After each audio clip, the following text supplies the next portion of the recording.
going to have just a fantastic time tonight. We are so blessed to have with us tonight Dr. John McDougall.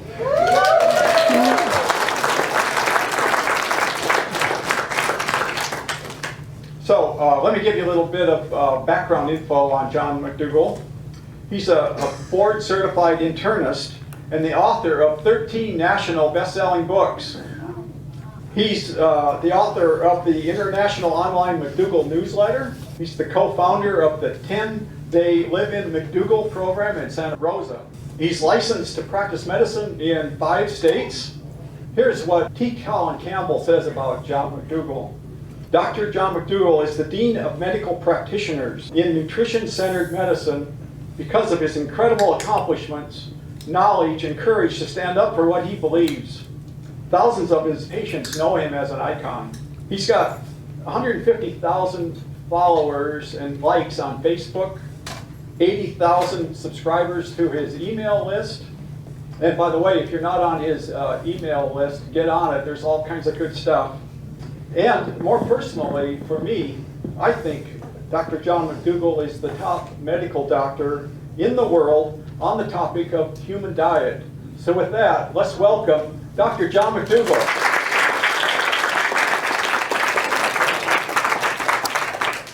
Well, thank you very much, Dr. Ripple. Thank you for inviting me. Kind of paying me back, right? Right. He was a speaker out at my program about 4 years ago. 4 years ago. Yeah. And people wonder why I invited animal rights people, environmentalists, to a medically based conference. It's because they're so tied together, you can't separate them. Mm-hmm. So thank you for the invitation. Thank you, Emily, for arranging everything.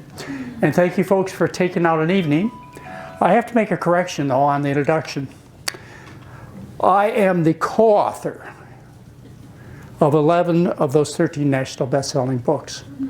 My co-author for the 11 of the 13, sitting right there, her name's Mary McDougall. And Mary, you know, on the way up, I didn't tell you this, but I was doing some math. And we have not been married 47 years. It's been 48. Yeah, it's been a long time. I'm a medical doctor. I'm just a regular medical doctor. I'm not a holistic doctor. I'm not an alternative medicine doctor. I just practice standard medicine. I'm a board-certified internist. So I would take care of you just like your other doctors do, with one exception. And that is, I would try and solve your problem instead of giving you a bunch of excuses and a handful of pills, which is what you get. I practice and have for 40 years. I've been in medicine for over half a century, but for the last 40 years, I've only been dedicated to solving my patients' problems by dealing with the cause. And 80% of the sickness that people have in our country, Europe, now Asia and India, it's started to happen. 80% of the sickness is due to the food. It's the food. And so I have focused my attention on the food. I've done everything I can. I mean, my whole emphasis has been on trying to get people to make the change. And in fact, our first book that we wrote, which, you know, we're going to get a copy of pretty soon, we lost a lot of things a couple of years ago, including our books. But anyways, it was called Making the Change. Because I knew the problem wasn't to heal and stay healthy. Because that always happens if you make the change. The problem is to get you to make the change. And I knew that, Mary and I knew that back when we started all this in 1977. And we've been eating this way, pretty much vegan, since 1977. And we're still alive.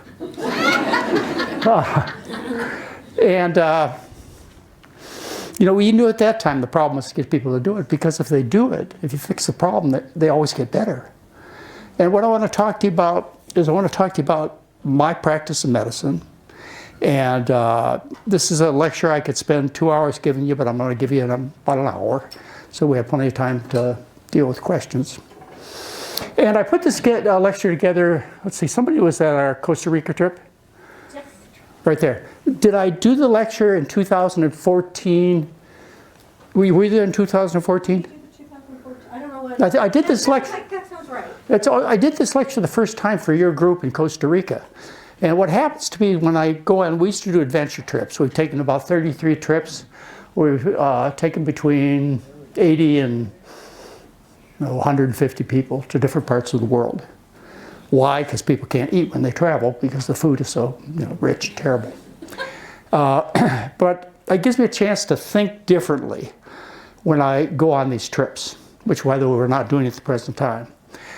But it gives me a chance to get out of my environment. And what I decided to do was to put together this lecture, and probably was the first time I ever gave it was when you were there in 2014. And the reason I put it together was one of my friends and who works with us, Jeff Novick, the dietitian. He told me, he says, John, and I'd already written 13 national bestseller, 12 national best-selling books by then. He said, John, he says, don't write any more books. He says, people only look at pictures. Yeah, they only look at pictures. And so what I decided to do was to put together a color picture book. And I presented it to various publishers, and some of them turned me down. This is a children's book, et cetera, et cetera. And finally, Harper Collins, or Harper One, came to me and offered me a bucket of money that we couldn't turn down for longer than 6 months. And we finally accepted it. But they had to agree to publish my color picture book, which is in a book called The Healthiest Diet on the Planet. So this lecture is in the book called The Healthiest Diet on the Planet. It's on my website free as a lecture, pretty much close to what I'm going to give tonight. And it's also, the slides with the description are in 24 different languages on my website. And everything's free on the website. Not the trips to Costa Rica, but the 10-day program. But pretty much everything else is free. 700 recipes, all the discussions, all the lectures. This lecture I'm going to give tonight, probably 30 or 40 other lectures that I thought were worth putting on tape. So I encourage you to go to drmcdougall.com if you get interested in what we're doing and why. I don't think you'll be disappointed in what we have to say, and certainly the cost is not going to scare you away. It'll be a 60% drop in your food bill if you happen to be eating the way I used to eat. All right, well, let me just get into the lecture, and I'm sure you'll have plenty of questions to ask as we go along. I started out in 1971 by meeting this co-author. One of the luckiest days of my life. It was in an operating room. We were pinning a hip together. And I only saw her eyes. And I fell in love. So anyway, we started our relationship very shortly after that. And we were both tired of living in Michigan. Believe me, Oregon is much nicer than Michigan. And we were thinking of moving to the West Coast, but we went even further. We decided to move to Hawaii. And there I did an internship for a year. I did a surgical internship. We didn't want to leave Hawaii. We fell in love. And I took a job on a sugar plantation. And that's where my whole life changed. I became a sugar plantation doctor, which, by the way, if you go to Hawaii these days, and you even go to where I used to live in Honoka'a on the Big Island, and you ask them about sugar plantation doctors, they have no idea. They don't know even what they are. I recently read a book that mentioned sugar plantation doctors. It was like it was a new thing, something of ancient times. Well, I used to be one. Back between 1973 and 1976, I took care of 5,000 people. I caught 100 babies. I did brain surgery in the middle of the night. I really learned how to be a doctor. But I also learned two important things during my plantation days experience on the sugar plantation between 73 and 76. One, I learned I was a terrible doctor. The reason I came to that conclusion is I was raised in the era of Marcus Welby, Dr. Kildare, and Dan Casey. And I knew what I was supposed to do, but I wasn't doing it. People weren't getting these miracles. Now, they did when it came to acute problems like lacerations, broken bones, infections. Everybody was happy. I was happy as a doctor. They were happy as patients. But when it came to chronic disease, which is what over 80% of people suffer from, chronic indigestion, chronic constipation, chronic cancers, chronic heart disease, chronic obesity, chronic MS, on and on, arthritis, on and on. 80% of the diseases we have only symptom relief for. We have no cures. And we end up, quite honestly, and I know these treatments very well. I'm a not only a medical doctor, but a board-certified internist and somebody who's passionate about the scientific literature. The current treatments actually do more harm than good in most cases. So I learned that. I took it personal that I was doing more harm than good. I didn't realize that it was what I was taught. And then the second thing I learned as a plantation doctor was how to eat. I ate a terrible diet before then. In fact, when Mary married me, she was surprised that I wanted 3 eggs for breakfast every day and meat for every meal. And so she said, "Nobody eats this way." I said, "Yes, they do." But of course, you know, I had a personal history that went along with how I ate. I had a stroke when I was 18. That's one to walk like I do. And I had major abdominal surgery, and I was 90 pounds heavier than I am now. Yeah.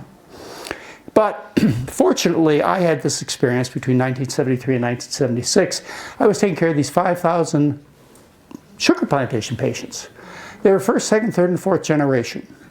First generation had come from their native lands of the Philippines, Japan, Korea, China. And they either brought a bride with them or they got a mail order bride, and they started a family in Hawaii. Now, the first generation, they maintained their diet of rice and vegetables. If the chicken lost the cockfight on Saturday, they had a little chicken for the week, and that was it. No dairy. You know, once in a while they'd get lucky and catch a fish. But that was basically their diet, the first generation. These are the people that moved from Japan and the Philippines to Hawaii to start a new life. They had their kids there, and the kids were influenced by Western eating. Texas Drive-In, the home of the malasada, was just up the street from us. First McDonald's came to Hilo in 1974. I was one of their first and best customers.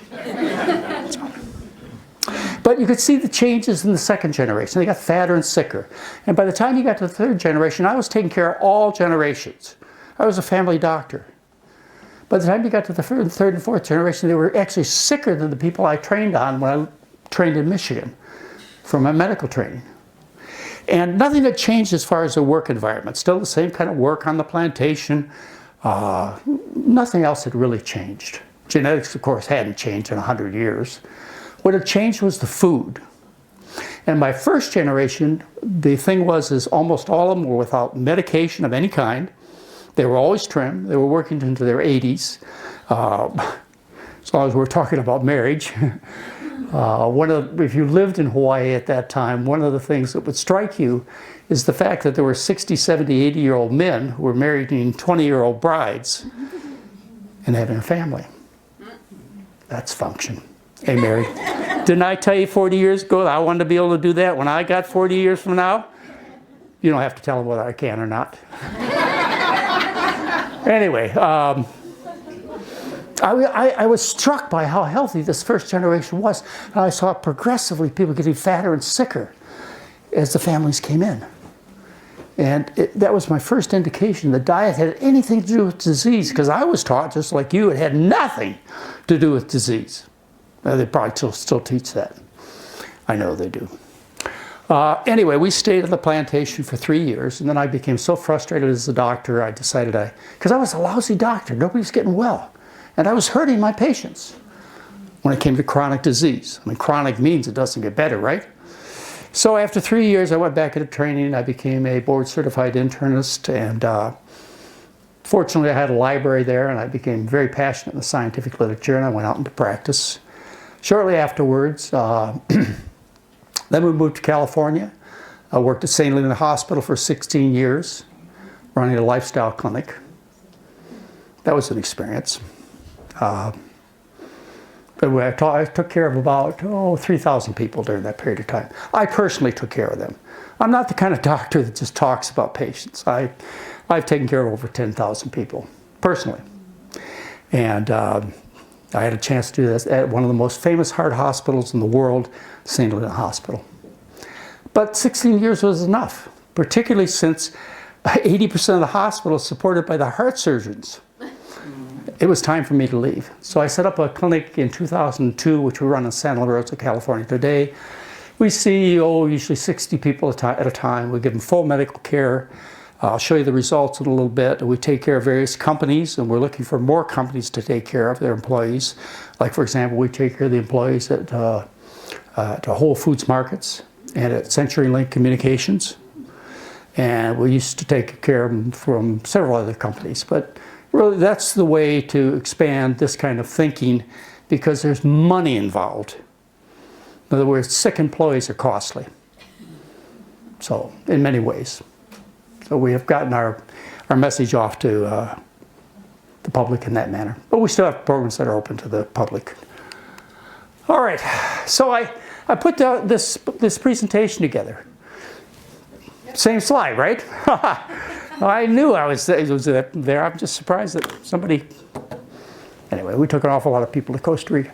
I put this presentation together, and I showed it to these folks, and they enjoyed it. And I told them it was the first time, I hope it didn't sound like it, that I gave it. And then I came home, and I sat down with my 3 grandsons. They were 6, 8, and 10 at that time. And I asked them if they'd watch this presentation with me and tell me whether or not they understood what I was saying.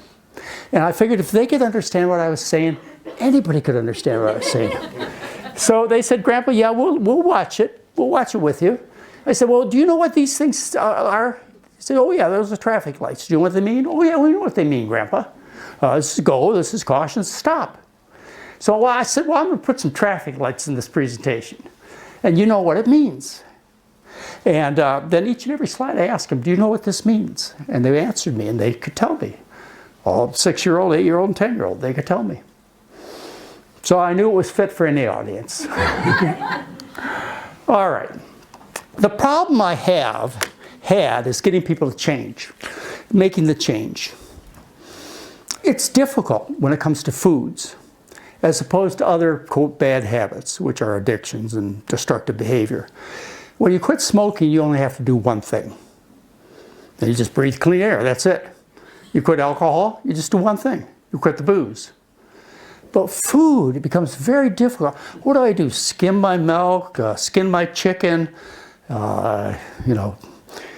eat more or less gluten or whatever. There are all kinds of advice out there. And people get confused. So what I thought I would do was to make a presentation where it was just as clear as what you do when you quit heroin or you quit any type of drug. I was going to make it that simple. So I developed a concept called food poisoning. And food poisoning, well, what's food poisoning? Well, it could be like when the explorers went to the Arctic. Forgot, anybody remember who it was 100 years ago? Some of you remember. Shackle? Antarctic. No, it was Arctic. It was the Arctic. Anyways, it was a book about it. Do you remember the name of the book, Mary? Wasn't it Shackleton? Shackleton, yeah. He was in the Antarctic. Was he in the Antarctic? Yeah. Oh, well. Anyway, his men got sick. I was only one pole away. His men got sick, and he quickly figured out, the doctor quickly figured out it was due to lead poisoning from the cans that the tomato sauce was in. So what the surgeon did on the team, and these men were dying, they were losing their hair and their nails and so on, is what he did is he stopped the food poisoning, and they were cured. And so it is with other types of food poisoning, bacterial, microbe food poisoning, etc., various chemical food poisonings. What you do is you identify the poison and you stop it. And then you get better, because you have this natural healing ability, which is almost unstoppable. Without this miracle, none of us would be around. The doctors would look just horrible. All right, so food poisoning. Here are some of the diseases that are caused by food poisoning. And you recognize them. 80% of people are overweight in our society or obese. Well, it's up to 39% are obese. They predict close to 70 to 80% in the southeastern countries will be obese. Not overweight, but obese by 2030. That's one result of food poisoning, is obesity. Diabetes, both type 1 and type 2, although any conversations that I make during this next hour will be about type 2 diabetes, not type 1, unless I specify type 1. So type 2 diabetes and its associated problems, heart disease, food poisoning, various kinds of inflammatory arthritis.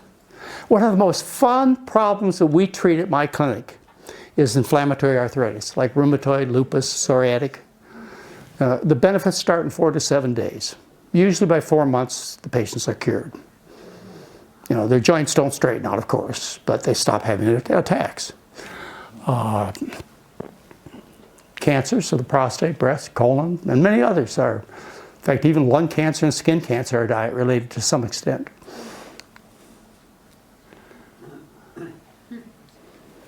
What do you think? Do you think what you put in your stomach could have anything to do with its health? And if it took thanks to Nexium and the purple pill, we all know about GERD, right? Yeah, that's the only reason we know about it, is because of these manufacturers. They needed customers. The grandkids loved this slide. Yeah. They just rolled around on the floor after I showed them that one. And the interesting thing is, here they are in elementary school, and they knew what was going on. They had stories with Mom and I, and they'd sit down and they'd talk about their friends and how their friends would go into the bathroom, and they'd hear these terrible noises coming out of the bathroom, and they'd be in there 15, 20 minutes. And for my grandkids and my children, it's a 45-second ordeal, and they're back on the playing field. And I'm not joking. All right, well, we've known about food poisoning throughout history. You can go back thousands of years and know that people who ate rich foods got fat and sick. The kings and queens with gout in their feet, obesity, diabetes, etc. It's an old story. Now, the common person who had to live on the basic diet, which was grains and legumes and potatoes and so on, they stayed trim, healthy, hardworking, building pyramids and bridges and etc. The pharaohs, the kings, the queens, the priests, and so on, they didn't eat the food that the laborers ate.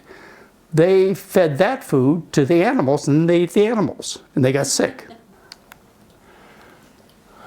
When you decide, if you were a doctor or a patient, when you decide to solve your problems, you must do it with the same fortitude that you deal with other problems. In my more than 50 years of medical practice, I have never seen a smoker quit by cutting down, ever. The only way I've seen quit is they said, today's the day, and I know I'll suffer for a while, and they don't do it again. I've never seen a drunk solve their problems by switching to beer and wine. There's only one way to do it. Same thing with heroin, cocaine, bad wives, etc. You've got to get rid of them 100%.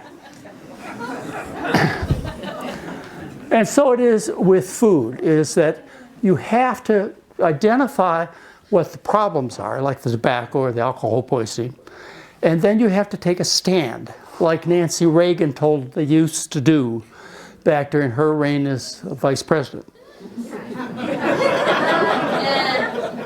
Didn't she? She said, just say no. And that's the attitude you had to take. Did I say something wrong, Nancy Reagan? She was vice president. president. As opposed to first. She wasn't vice president. No, she wasn't vice. She was the president's wife. Thank you. I knew I said something wrong. Just like the polls. Thank you. Cheney was president. Yeah, Cheney was president. Thank you very much. And by the way, have you seen that movie, Vice? Yeah. Ooh. All right. So, one category of food poison is animal foods. Animal foods are not our food. That's one of the basic problems, and that's because we're not designed as animal food eaters. We could go through all the anatomy and physiology, etc., and we would come down to the conclusion that we're built to eat not a carnivorous diet, but a plant-based diet. I had a cat. He was my last pet. Last time I saw him was October 8th, 2017. Because the next day, everything I owned was gone. And the cat used to come, Einstein was his name, he used to come to my door several times a week, and he'd bring me a gift. He'd bring me a little snake or a little bird, or in this case, he brought me a mouse. And he'd come with a big smile, like, "Dad, look what I brought for you." And that was his food. See, that was my food. I had no temptation at all to eat that. The second category of food poison is free oil. Okay, it's not the oil that's mixed up in the food naturally. It's free oil, like corn oil, safflower oil, olive oil, etc.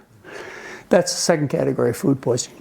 So if the first category is animal foods, the second category is free oils. Some of you, especially those of you who were brought here kicking and screaming, you're sitting there thinking to yourselves, well, what am I going to eat? There's nothing left. That's until you discover starch and the importance of starch, which is what I'm going to talk to you about tonight. This is the human diet. We are starch eaters, starchivores, starchitarians. Until you learn this, you will be out of control in your personal appearance as well as your health. Until you realize that we are starch eaters. Now, I thought it was very appropriate to show some work that was recently done here at OSU.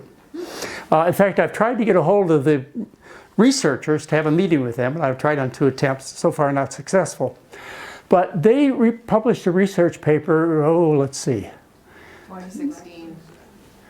116? Okay, thank you. And what they did, right here, your university, a world-changing experiment. What they did is they blocked, there are actually 6 taste buds on the tongue. There is a taste bud for MSG. There's a taste bud for salt, sweet, bitter, and salt, sweet, bitter, and sour. Okay, so those are 5. And then there was a taste bud discovered for fat. But rather than being on a taste bud of attraction, it was a taste bud of repulsion. In other words, if you could taste fat, you didn't eat it. Okay, so there's the 6 taste bud. Nobody ever talks about that. They didn't even talk about that in the paper. This is the last taste bud discovered. This was discovered right here. What they did is they blocked the sweet tasting taste buds on the tip of the tongue. And they also blocked the conversion of amylase into simple sugar. And then what they did is they stimulated the subjects with various starchy foods. And they found that they responded with starch taste buds that were previously unrecognized with a strength similar to that of the attraction to sugar, which is where we should get our energy from. So we have starch tasting taste buds as powerful as sugar tasting taste buds that help us secure our food. Bitter and sour are there to prevent us from poisoning ourselves, or they identify medicinal issues. The salt tasting taste bud is there so we get minerals in they're necessary for health. The sweet tasting taste buds, which we thought were the only ones there to attract us to our energy source. Okay, OSU found taste buds just as powerful for starch, not sugar, but starch. All right, that's a slide I just added for you guys. The other food in a healthy diet that you eat are non-starchy green and yellow vegetables. The problem here is that's what the emphasis is to people who are trying to change, trying to eat a better diet. Is they're being told to eat a nutrient-dense diet. A diet with cauliflower, broccoli, kale, lettuce, etc. And they're actually told to eat a limited amount of starch with the belief that starches make you fat, or for some other evil of starches. And people try this kind of eating, and they pretty soon say to themselves, well, my stomach is terribly grumbling, and I'm starving to death. You can't do that. You'd have to eat 11 pounds of cabbage a day to live on these nutrient-dense diets. They're impossible. You have to get a calorie-dense source so that you can live. But some green and yellow vegetables are fine. But they're different than starches. Do you understand? Okay, starches are what we call above ground and below ground. Above ground starches are seeds such as grains and legumes. And below ground storage organs are root vegetables like tubers and potatoes, sweet potatoes, etc. So those are your main foods. These are side dishes for color, flavor, texture, aroma, maybe some nutrients. Actually, these do contain vitamin A and C, which is important if you're going to eat a above ground source of starch. Because grains and legumes are inadequate in A and C. So if you're going to eat a diet based on, say, rice only, you have to add a little bit of broccoli, a little bit of, orange, a slice of orange will do, to get the A and C. However, below ground storage organs are complete.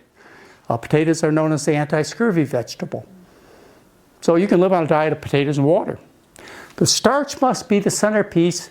I think it's reasonable to add, for the reasons I gave you, these foods, and we do serve them at our program. And likewise, fruit is the other category of food that you should be eating. How much? A little bit, not a lot. Fruits are familiar, they're tasty, people love to eat a lot of them, but I think 2 or 3 days fine. They're simple sugars, they don't add much satiety. And that's the problem with people who try and be fruitarians, is they're constantly hungry. Because the simple sugars are digested real quickly. Whereas the starches, they break down slowly and they give you the energy all day long.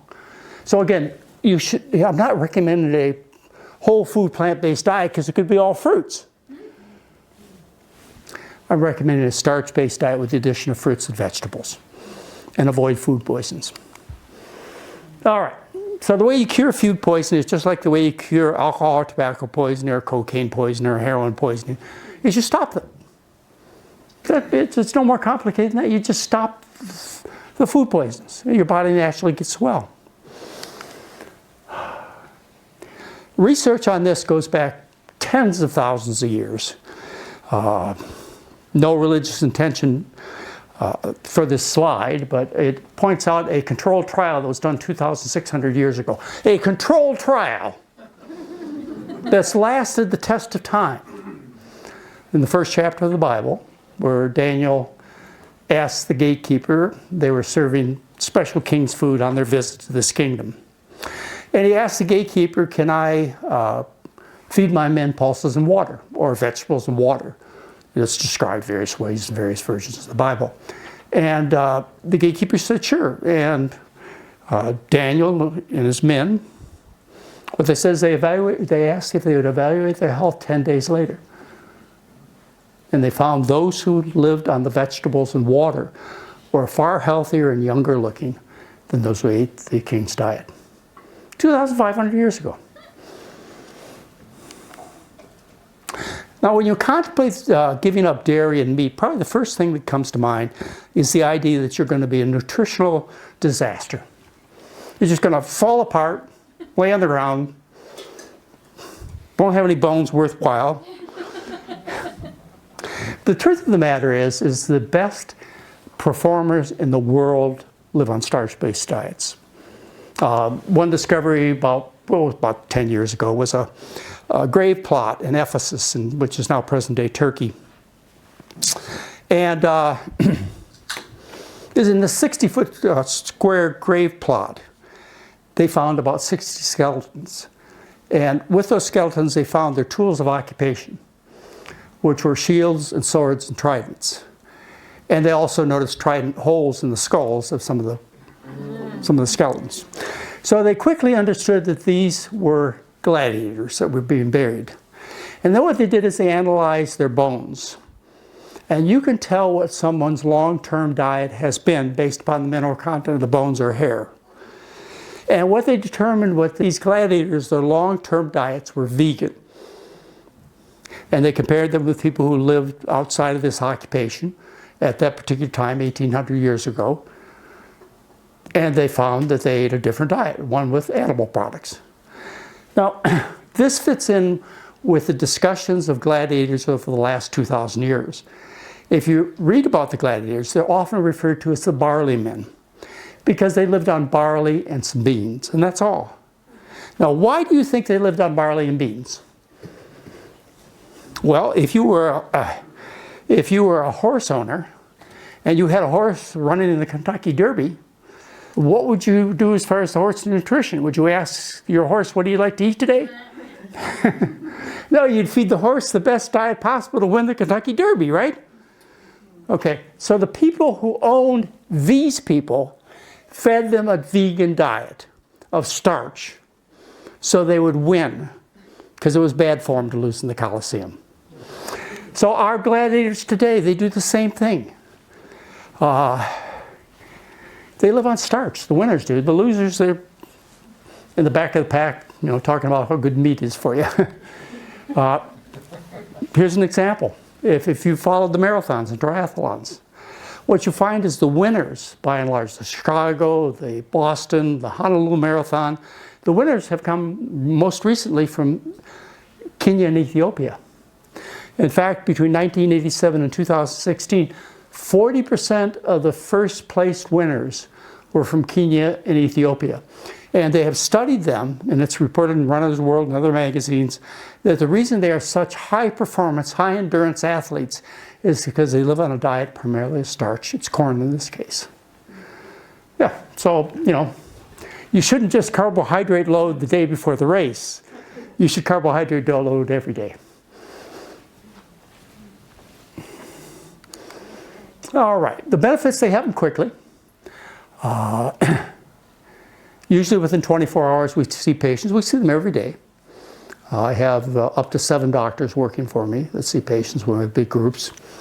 And what we find is within the first 24 hours, people will get relief of constipation, indigestion, GERD, fatigue. In fact, when our resort knows we're coming, they always order extra toilet paper. Within 4 months, most of the problems are gone. I mean, you're not going to lose 100 pounds in 4 months.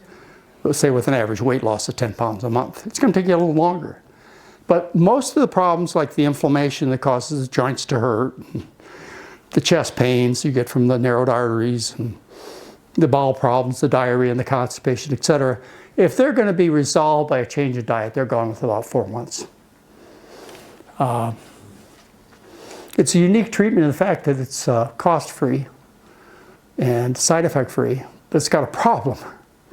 That's it's profit-free. Yeah. Here's where we run the program. We run it all over the United States. We run it in Lakeland, Florida, Minneapolis, Minnesota. We run it now in Santa Rosa, California. And what the program involves is a starch-based meal plan. That's the primary thing. Light exercise. Now we have people that come who are Olympic athletes. Some people come in wheelchairs. So we have a whole spectrum of activity that we offer people. We provide full medical care. Our doctors are board certified internists or family practitioners. There's no meditation. You can think whatever you want. As long as you do what I ask you to do as far as the food goes. And medications are reduced. And as I say, we've held it in many places in the country. And I can set up this program in 72 hours in any hotel in the world. It's very simple. Results. We have published several studies. In fact, we published 7 papers. Let me show you one of the results. This is one analysis of the data. The weight loss, average weight loss, eating as much as you want. This is buffet style. And it is, 2-course meals, 2 soups, desserts, even brownies and chocolate pudding, and all you can possibly eat. And really, really tasty food. Our average weight loss for women is 3.1 pounds in 7 days, eating as much as you can and want. No one is excluded from this data. Men, 3.6 pounds. That's looking at 1,615 people. Nobody was excluded. Average drop in cholesterol, 22 points. There was no change in cholesterol medication during this time. In fact, we keep people on statins usually till the end of the program, and then we will often take them off. But this is the average drop in cholesterol that occurs. The sicker people are, the better they get. See, if you started with a really high cholesterol, you get a big drop. You started with a lower cholesterol, smaller drop. So the sicker you are, the happier I am, because the better you'll get. I run this program out of self-interest. I really enjoy taking care of people and seeing them get better. Blood pressure drops in 7 days. These are people who really needed to be on medication. Average drop blood pressure, 23/14 millimeters of mercury. But what you don't see here is that we took nearly 90% of people off most or all of their medication. Yeah. Except for the cholesterol meds. Paper is published here in the Journal of Nutrition. It has not been questioned. It was published, I believe, in 2014. Yeah, 2014. And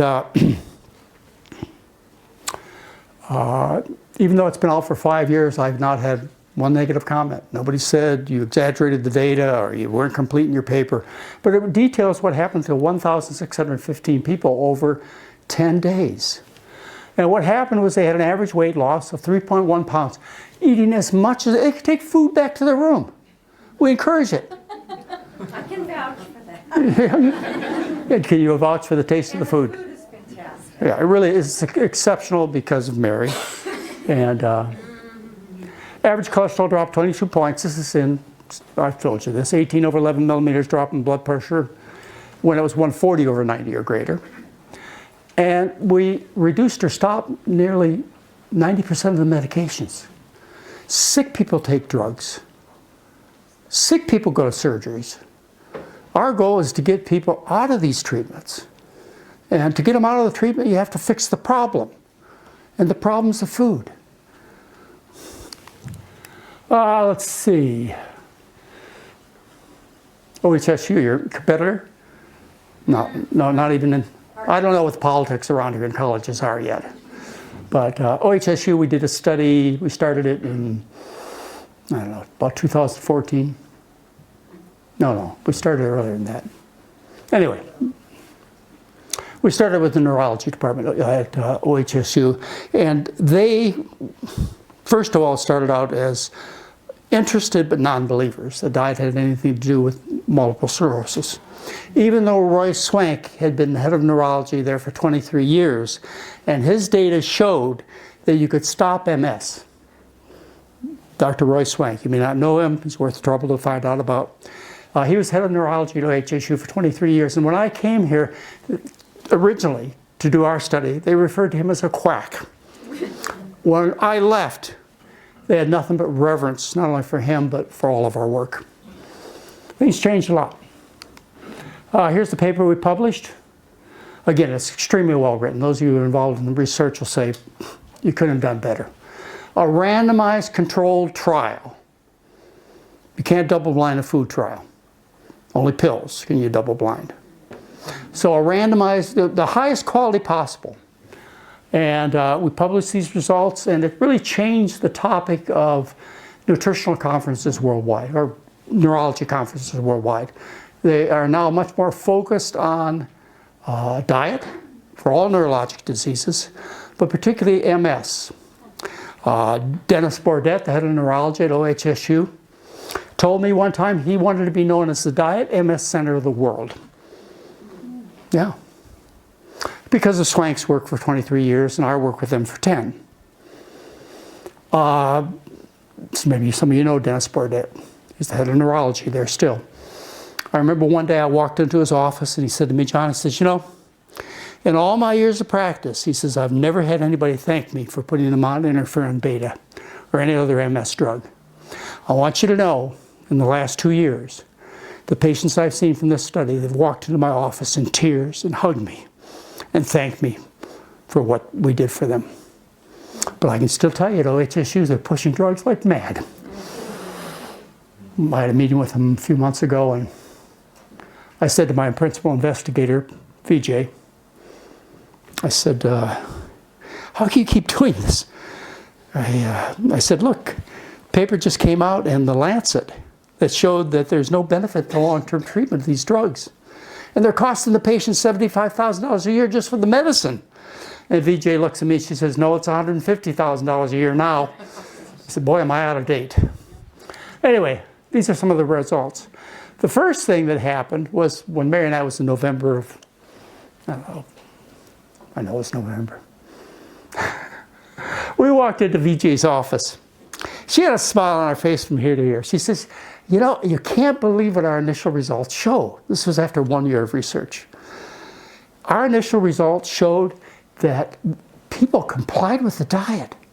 We can't even get them to take our pills. What they found, by the way, the only thing I provided was the education. I didn't pick the patients. I didn't gather the results. I didn't do any of the tests. I didn't do any of the exams. I did no collection or analysis of the data. I did nothing to do as far as the publication. This was entirely independent. And they published these results. What they found, what this translates into is they initially started at 40% fat in their diet. The control group was asked to stay on the typical American diet for the treatment of MS. This is the intervention group. They came to our 10-day program. We educated them just like we do the other people on our 10-day program. Nothing different. Maybe a special couple words about SWANK and MS. And they dropped their fat intake down to around 15% and maintained it for a year. In this paper, you will read that 85% of the participants were able to maintain the diet for a year. Now, you tell me where else you can get those kinds of compliance results. You can't get people to take drugs at that rate.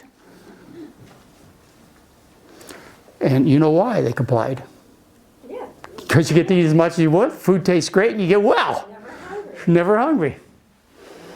So, I just pulled one of these charts out. We got drops in cholesterol of 20 points, 20 milligrams per deciliter, maintained for a year. We got a 20-pound weight loss, almost 20-pound weight loss, maintained for a year. We got drops in CRPs,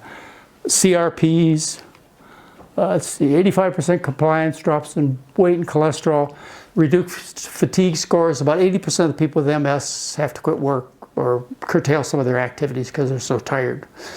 We got a reduction in fasting insulin and also a reduction in the inflammatory markers. Again, no one has questioned this data. All right, how about some early to long-term results? Now here I've shown you, beyond a shadow of a doubt, there's nothing that we did that would in any way cause anyone to question our research and our methods and the results. But,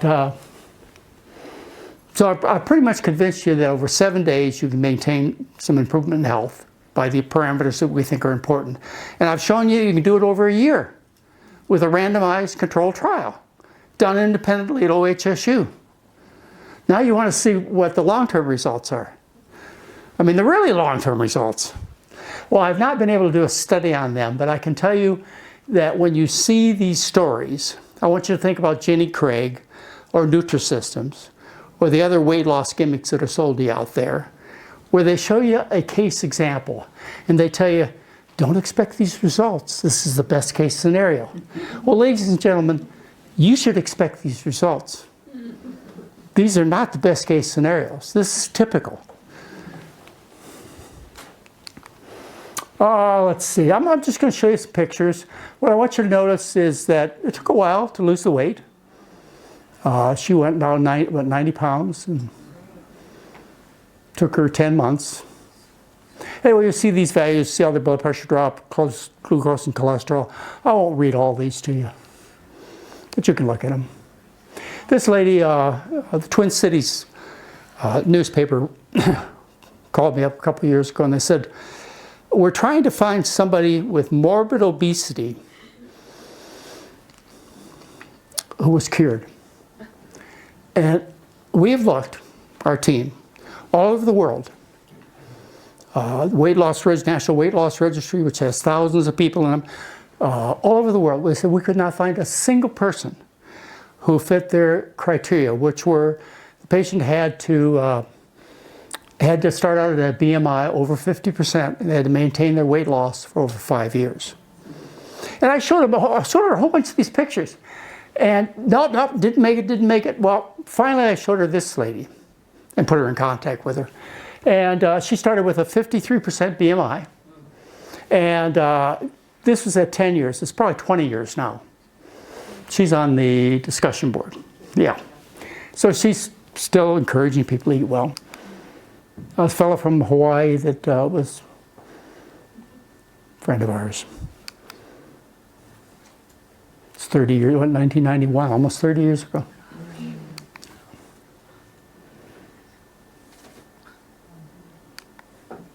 This lady wouldn't go to Costa Rica. She wouldn't go because she was too embarrassed.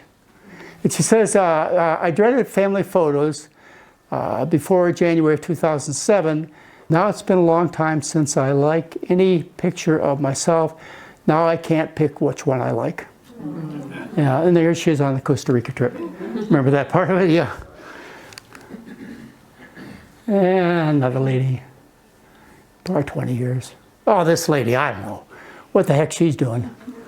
She lost, I put her in the Starch Solution book, which was published in 2011. And she lost 92 pounds, 2 years. This is back before 2011. So it must have been about 2007, 2008. She lost that weight, got rid of a whole bunch of problems. And I don't know, I wonder how she's doing. How are you doing there, Cloudy? I'm just fine. You look pretty good. What you think? You know, I hate to tell you this, I hate to admit this, but the only reason I'm here tonight is because of Cloudy. Because I got confused and I thought it was next Thursday. But she wrote me this morning and said, you know, I'm going to see you tonight. Can we have a chance to talk? And I said, well, you're all a week off. Guess it was a week off. Thank you, Cloudy. Anyway, but by the way, I didn't put that slide in there. That's always in there in the presentation. This guy, he couldn't play with his kids. We met him, probably 35 years ago. Pretty sick man. 450 pounds, 25 prescriptions. He lost the weight. This guy was CFO of the state of Wisconsin. These are typical results. I mean, there are, as far as I can remember, no exceptions. There are lots of people who wouldn't do it. You know, that's not what we're talking about. But people who really followed a starch-based diet with no free oils, you know, some had to limit nuts, seeds, and avocados, they all get the same results. But you have to remember there are things that are permanently damaged. Like if you cut off your finger, it's not going to grow back if you start eating potatoes. Or if you have crooked joints from arthritis, they're not going to straighten out because you start eating rice. You just stop the active disease is all you do. All right. So all you do is you identify the problem. I gave you the problems, 2 categories of food. I showed you what to eat. And you fix the problem by fixing the problem. All right, let's go over it again. This is what you do not eat. See the red lights? Einstein would love this. If I brought Einstein into Whole Foods, he may be still alive, I don't know. But I brought him into Whole Foods, just so I can fill in the story. Mary and I left California because of the wildfires in 2017. We lost everything. Maybe the cat too. Anyway, but Einstein, if I took him to Whole Foods and I took him down the meat counter, he'd be jumping over the counter, scratching the butcher to go after his food. This is his food. It's not your food. I couldn't get you to eat this. I couldn't get you to eat that. Our daughter used to have a farm. It was burnt down too. Used to have a farm, and they had some chickens on it to clean up all the scraps of things, not to eat. They didn't eat them. I bet if I brought one of those chickens in that she was raising and had them run around here, none of you would eat it. Even after you had a good meal here. You wouldn't eat it. I could take the feathers off. You still wouldn't eat it. I could boil it. You still wouldn't eat it. You'd only eat it if I covered it up with steak sauce, barbecue sauce, or something else to disguise the flavor, and then you'd eat it. Einstein would eat it raw. Okay. Food poisons.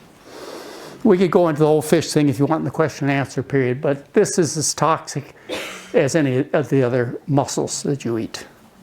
And in some ways more toxic.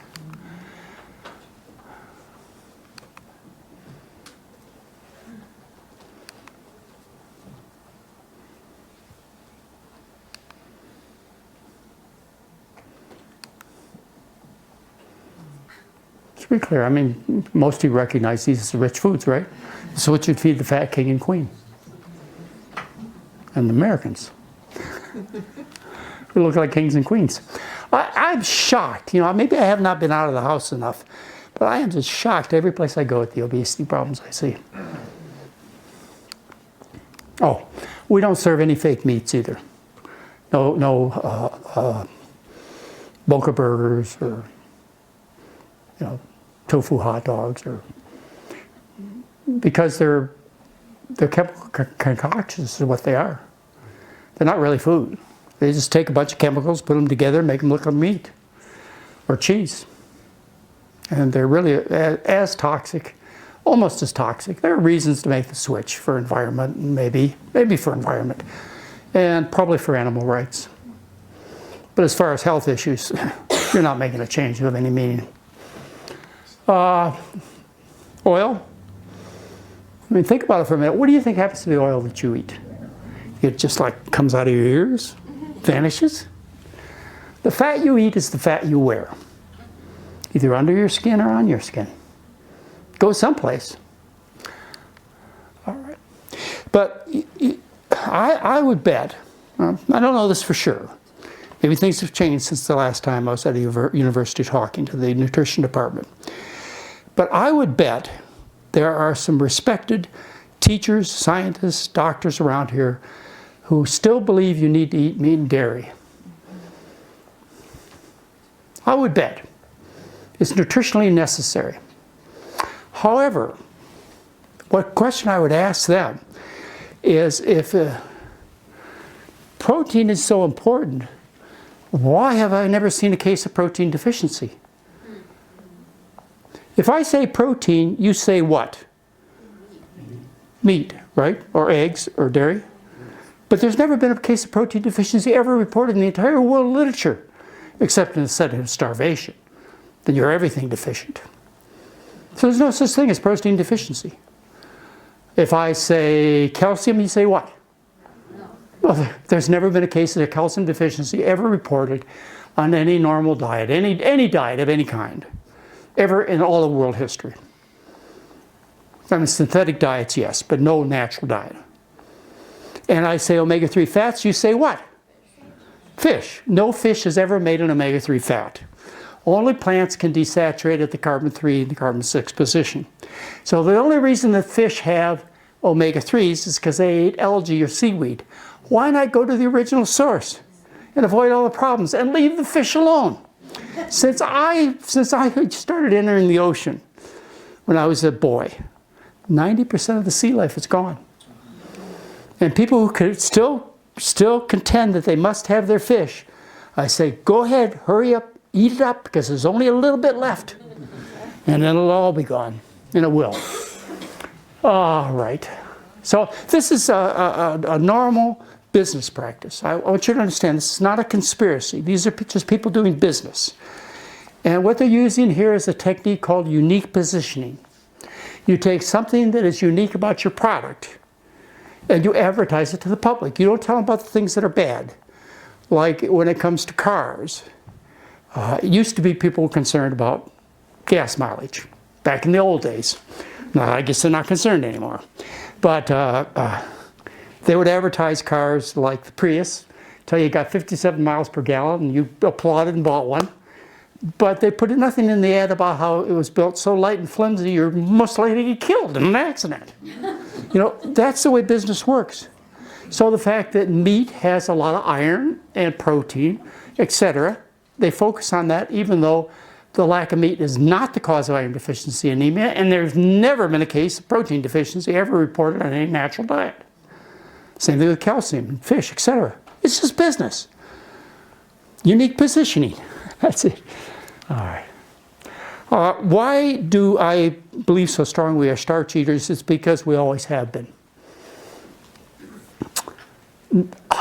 I used to say that 99% or 9.9 of the 10 billion people who've walked this earth have lived on starch-based diets. And then a professor from a university said, no, I've calculated the footprints on this planet that have occurred since existence, and he said, my estimate is that there have been closer to 100 billion people on the planet. And that would make it 99.99999% of the people lived on starch-based diets. Think about it. You know this. Most of you are old enough, and many of you have read about it in your history books. What were the diets of people before 1980? certainly before 1950. And in more ancient times. For example, the diet of the folks that lived in the Central America, the Aztecs and the Mayans, they were known as what? People of the corn. For 1,300 years, they fought battles, they went through athletic competition, they had babies, they built pyramids, for 1,300 years on corn as their basic source of food. South America, go down there a little bit further, South America, and you find the people in the Andes lived on potatoes. There are like 400 to 600 different species of potatoes, except when they went into battle. Then the Incas would take quinoa because it was lighter to carry than potatoes. But that was their diet. Let's see. When you think of Asia, you think of rice, right? Up until 1980, 90% of the food on the typical Asian's plate was white rice, up until 1980. An article published in JAMA in 2013, that's the Journal of the American Medical Association, they stated in that article that the Chinese population, now 12% of them are frankly diabetic, and half are pre-diabetic. But they also noted in the discussion that before 1980, there was virtually no obesity and no diabetes in China. And 90% of their diet was rice, white rice. You've seen this. Many of you are old enough to have seen this. I was talking to Dr. Ripple. He went through the Vietnam conflict like I did. You'd see town squares of 100,000 people from Vietnam and not a single fat person. And they say, well, if you don't eat the meat, if you try and live on rice, you won't have any strength to even get up and do your daily work. Well, good grief. We almost lost World War II to starch eaters. And we lost the Vietnamese conflict to starch eaters. So if rice is so bad, and particularly white rice, we don't serve white rice at a clinic. We serve brown rice. But I want to put things in perspective for you. Let's see, where else could we go? Anyway, Africa, we have millet and so on. American Indians, basically corn. All large, successful populations of people throughout all of verifiable history have obtained the bulk of their calories from starch. Now, I want you to remember that sentence, because if any of you have any questions of the truth or the relevance of that sentence, I want you to bring it up. All large, successful populations of people throughout all of verifiable history have obtained the bulk of their calories from starch. Give me an exception when the questions come. All right, well, this is what you get to eat. See, you got yellow, green lights? Eat as much of this as you want. Mary and I have this every morning for breakfast. We serve this at the clinic.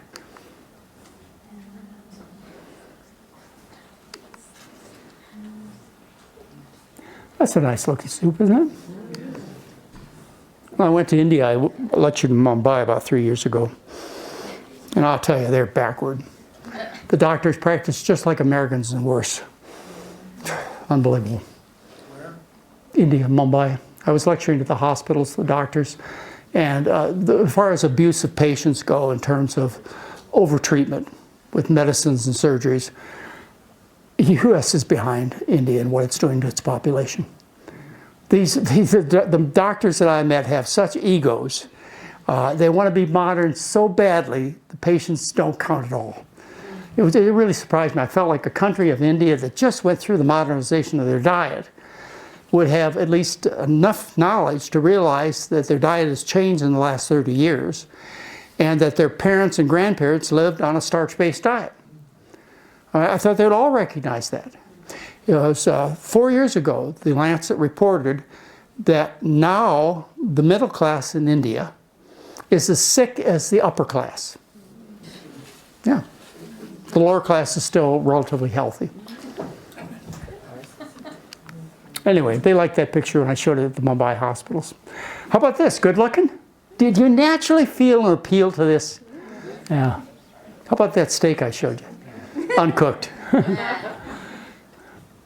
Probably have to add some parsley too, wouldn't you? Give it some color. All right. Potatoes, mashed potatoes. I could live on mashed potatoes. I think the reason I'm alive today is because my mother knew how to make mashed potatoes. And that's about all she could make. And so we'd have at least once a week mashed potatoes, corn, and peas with a brown gravy. Of course, you know what the brown gravy was made of. But it was my favorite meal. I would eat just plates full of it. If I had one food to choose, that's all I had was that and water. It would be potatoes. And there are populations of people, millions of people, who have had to live on potatoes and water alone. And there are scientific experiments where people have been raised and studied in metabolic wards for a year or a year and a half and found to be in excellent health and to love an all-potato diet. Yeah. Yet the potato is very maligned in our society. Sweet potatoes, bread, comfort food. Isn't it the reaction you have to this? There's a reason why you like this. There's a reason this appeals to you and not the raw chicken or the raw beef. It's because this is your food. You even have taste buds identified at OSU that make you clearly a starch eater. Anyway, I'll just show you a few pictures. We serve white rice. We serve it at the adventure trips, but we don't serve it at the clinic.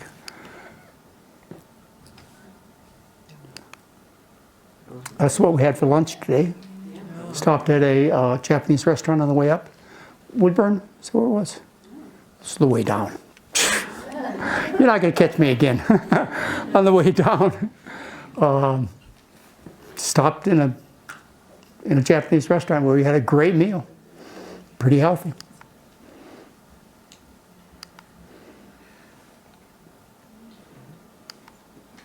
You don't have to make this complex. In fact, I encourage people, and Mary does too, to find one thing you like for breakfast. Like we have oatmeal every morning with some fruit. And find one thing you like for lunch. Or we usually eat leftovers from the night before, from dinner. Find 2 or 3 things you like for dinner. That's all we do. We have, 3 or 4 dishes that either Mary makes or we have someone else make for us. We just repeat them over and over again. People are very monotonous in their eating. Think about it. When you go to a restaurant, what do you order off the menu at that restaurant? The same thing every time. So just find 3 or 4 or 5 things or 2 things or whatever that you like and eat them over and over. Starch-based, real simple. Whole grains, sandwiches, fruits, some. I usually recommend 1 to 4 a day. People with high triglycerides, less. They should eat less. And I don't know, you could make the argument that people who want to lose weight should eat less, or 3 or 4 a day, because fruit is so easy to eat because we're so familiar with it and it's so sweet. In the time we've been talking, you could eat 20 peaches. Yeah, and if they were dried peaches, you eat some starchy vegetables. Side dishes, okay? Is everybody clear on the difference between starch and nutrient-dense green and yellow vegetables? All right. We use a little bit of soy as tofu, things you can make in your kitchen or your washroom that have been made for 5,000 years, but we don't serve any fake foods. And we serve them as a delicacy, and people who come in and say, I don't like tofu. Well, very few of the dishes have tofu, and you don't have to eat them. Or you take the tofu out. Nuts and seeds, if you need to gain weight. If you need to gain weight. They're not unhealthy, they're just very rich. That's why they put them in hard shells.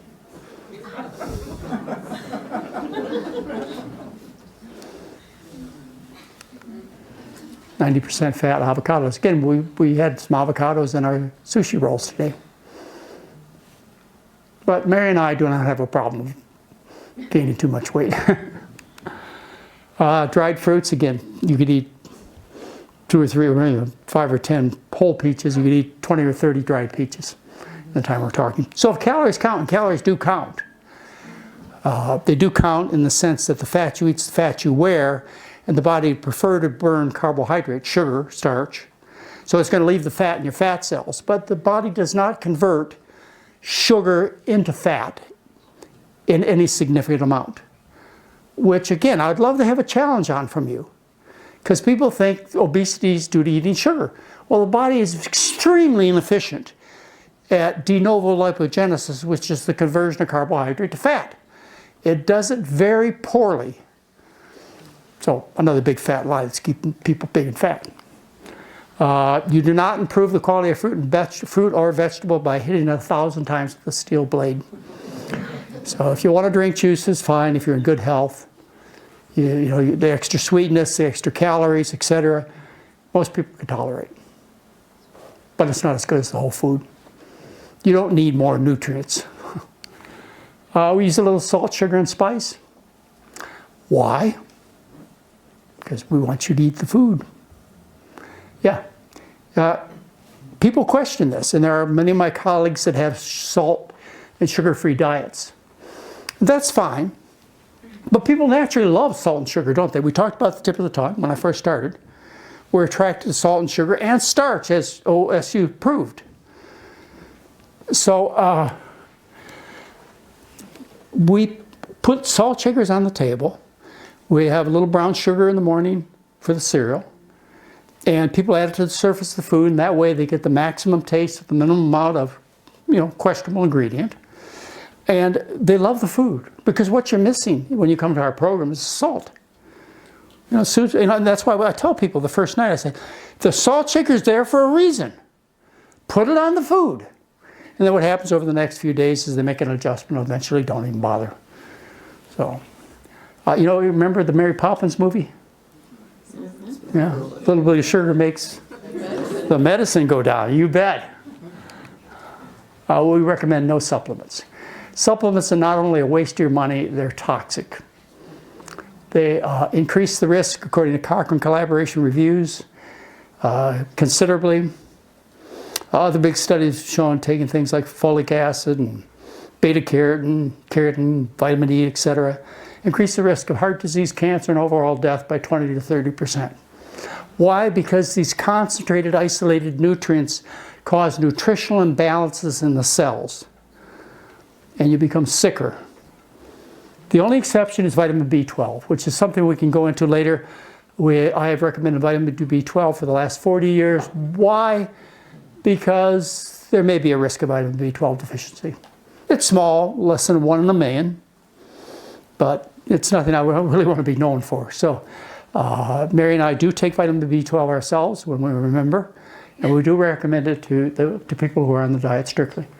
Your risks are very small, but why bother? As far as I know, vitamin B12 is not all that toxic.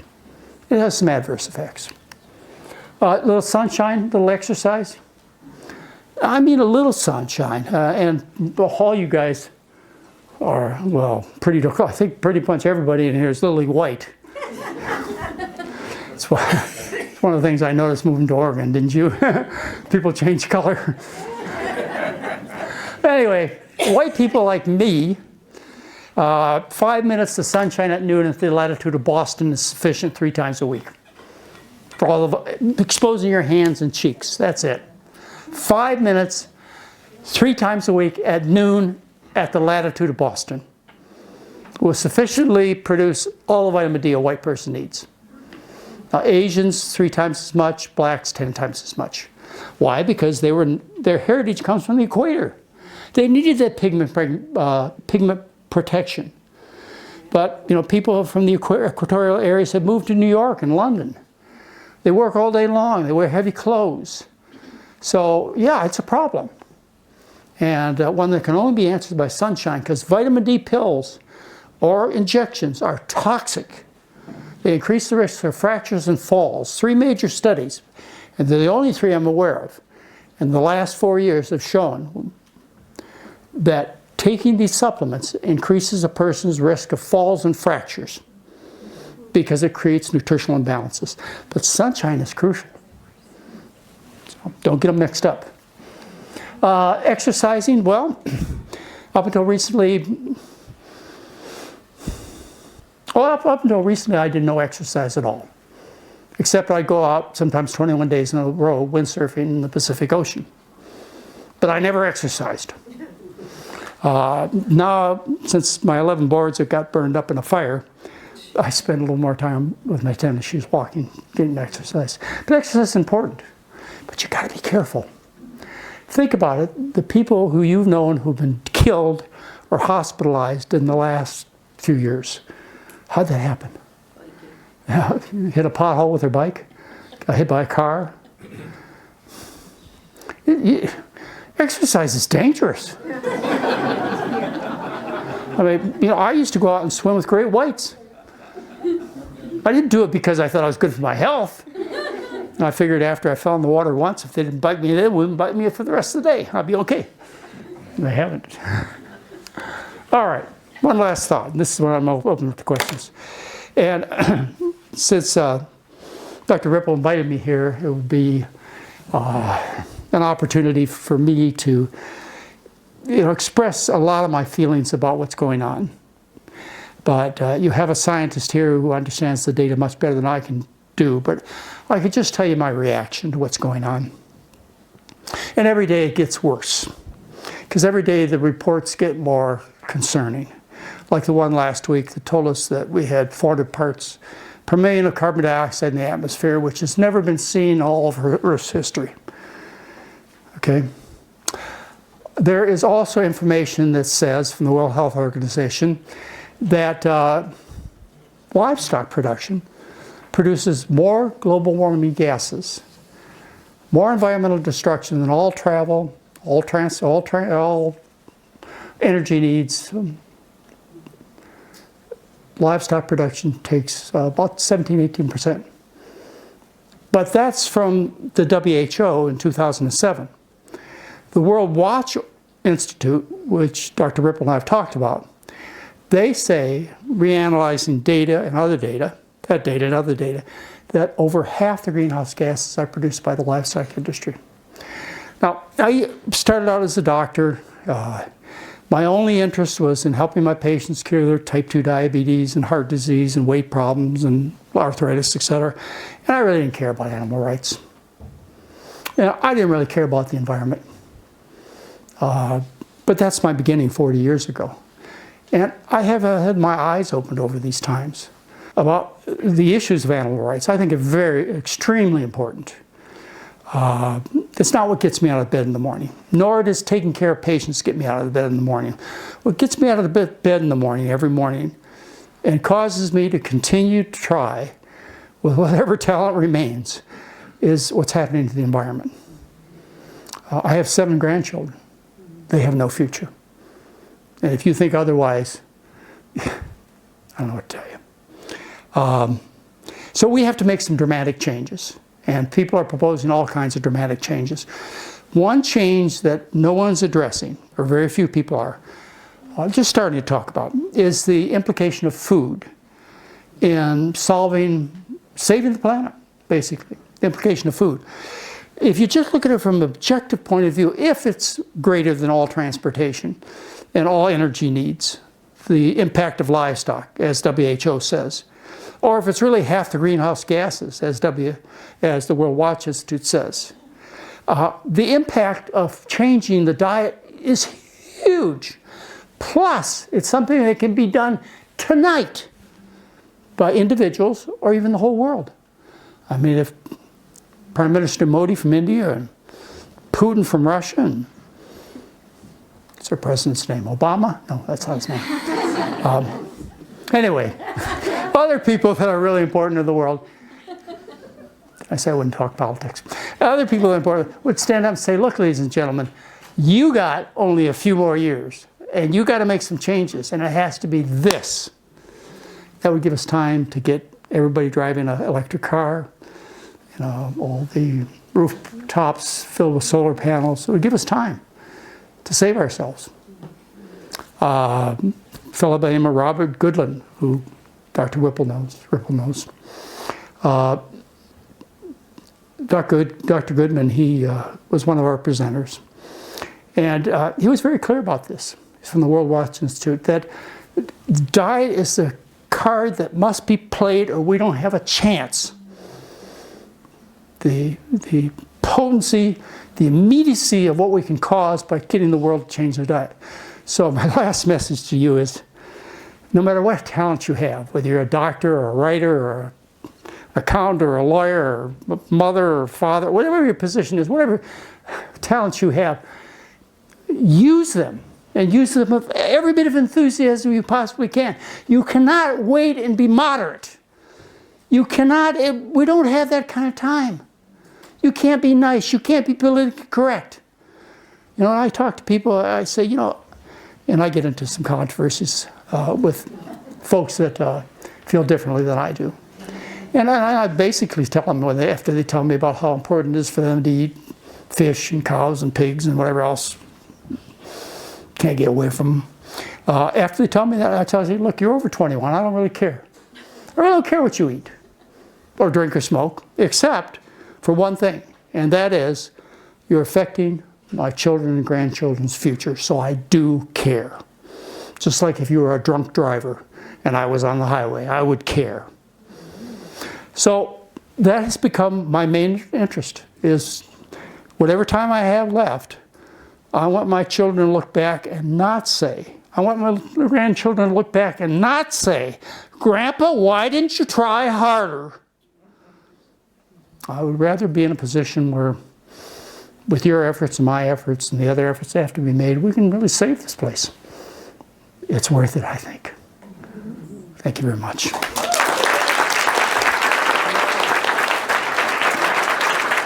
All right.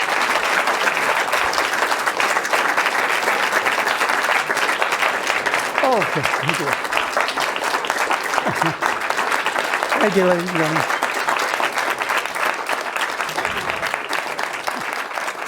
Thank you. That's pretty good.